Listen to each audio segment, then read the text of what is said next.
Next comes are captain of the ship. Sir నాకు ఒక doubt, ఈ 99 పెళ్లి చూపులు ఇదంతా అంటే చిన్నప్పటి నుంచి నాకు పెళ్లి చేసుకోవాలని అనే కోరిక, ఈ ఫ్యాంటసీ అంతా మీదేమో అని నాకు డౌట్ వస్తుంది. నేను ఎవరైనా తిరగలేదండి, నాకు పెద్దగా లవ్ స్టోరీలు ఏం లేవు.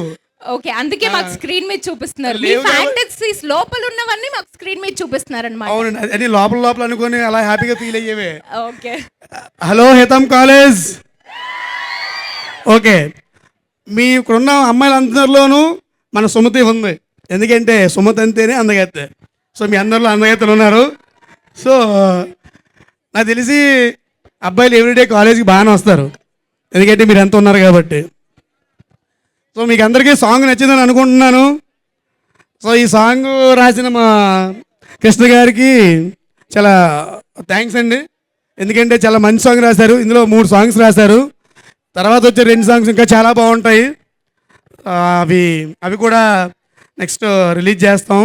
ఈ సాంగ్ మీ ముందు రిలీజ్ చేయడం అనేది చాలా హ్యాపీగా ఉంది, ఎందుకంటే ఈ సాంగ్లో ఉన్న అదేమంటుందని ఆ జోష్ చాలా బాగుంటుంది కాబట్టి.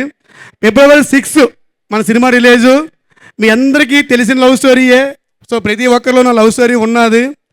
సో దానికి తర్వాత మా సినిమా రిలీజ్ అయింది 1 వీక్లోనే, మన ఫిబ్రవరి 14 కాబట్టి అందరికీ కనెక్ట్ అవుతుందని అనుకుంటున్నాను. సో థియేటర్కి వెళ్ళి చూడండి, చూసి మీరంతా మీ ఫ్రెండ్స్ చెప్పండి చూడమని. తప్పకుండా ఓ మంచి సినిమా అయితే చేసాము, దాన్ని ఆదరిస్తారని మనస్ఫూర్తిగా కోరుకుంటున్నాము. Thank you Hitam college, all students, thank you.